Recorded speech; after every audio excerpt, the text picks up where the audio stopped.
The importance of satiety is underscored by a rare genetic condition known as Prader-Willi syndrome. Children with the disorder are born with impaired signaling between their digestive system and their brain, so they don't know when they're full.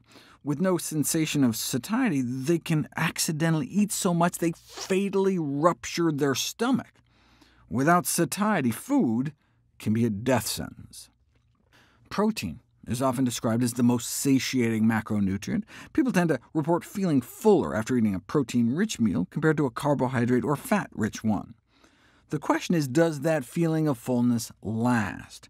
From a weight loss standpoint, satiety ratings only matter if they end up cutting down on subsequent calorie intake. And even a review funded by the meat, dairy, and egg industries acknowledged that this does not seem to be the case for protein. Hours later, the protein consumed earlier doesn't tend to end up cutting calories later on. Fiber-rich foods, on the other hand, can suppress appetite and reduce subsequent meal intake more than 10 hours later the next day, because its site of action is 20 feet down in the lower intestine. Remember the ileal brake from my evidence-based weight loss lecture? Secretly infused nutrients into the end of the small intestine, and people spontaneously eat as many as hundreds of fewer calories at a meal. Our brain gets the signal that we're full from head to tail. Remember, we were built for gluttony. It's a hedge against times of scarcity. Stumbling across a rare bounty, those who could stuff themselves the most to build up the greatest reserves would be more likely to pass along their genes. So we are hardwired, not just to eat until our stomach is full, but until our entire digestive tract is occupied. Only when our brain senses food all the way down at the end does our appetite fully dial down. Fiber-depleted foods get rapidly absorbed early on, though, so much of it never makes it down to the lower gut. So if we're eating low fiber, no wonder we're constantly hungry and overeating. Our brain keeps waiting for the food that never arrives. That's why even people who have stomach stapling surgeries, leaving them with a tiny 2-tablespoon-sized stomach pouch, can still eat enough to regain most of the weight they initially lost. Without sufficient fiber transporting nutrients all the way down our digestive tract, we may never be fully satiated. As I described in my last video, one of the most successful experimental weight loss interventions ever reported in the medical literature involved no fiber at all, though. What was going on with that?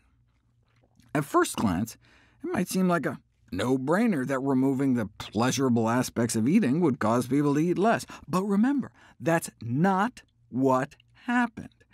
The lean subjects continued to eat the same amount, taking in thousands of calories a day of the bland goop. Only those who were obese dropped from eating thousands of calories a day down to hundreds. This happened inadvertently, without them apparently even feeling a difference. Only after eating was disconnected from the reward was the body able to start rapidly reining in the weight.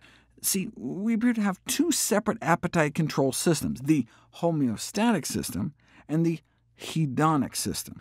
The homeostatic pathway maintains our calorie balance by making us hungry when energy reserves are low, and abolishes our appetite when energy reserves are high. In contrast, our hedonic, or reward-based regulation, can overwhelm our homeostatic pathway in the face of highly palatable foods.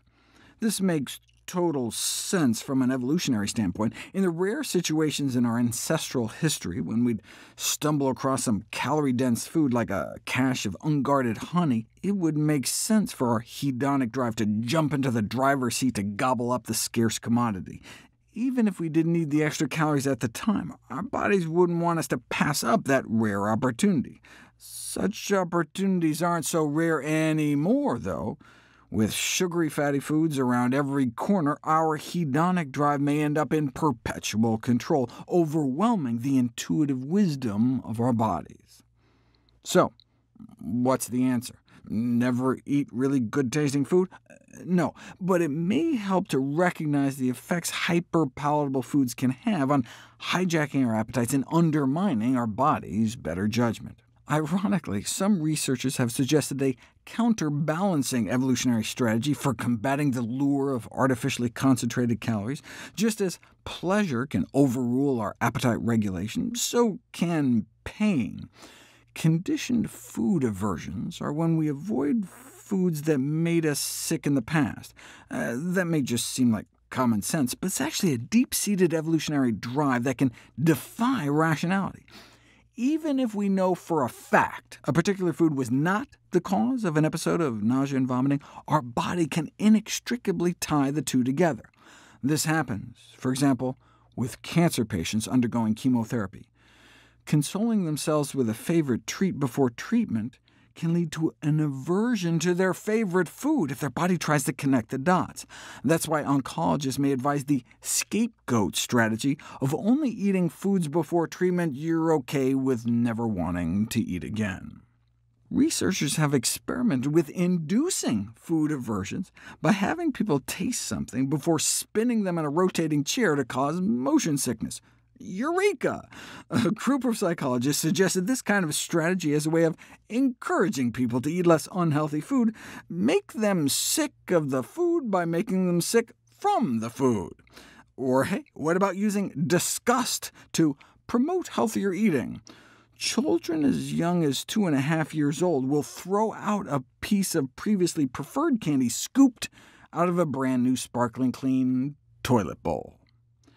Thankfully, there's a way to exploit your instinctual drives without resorting to revulsion, aversion, or bland food, which we'll explore next.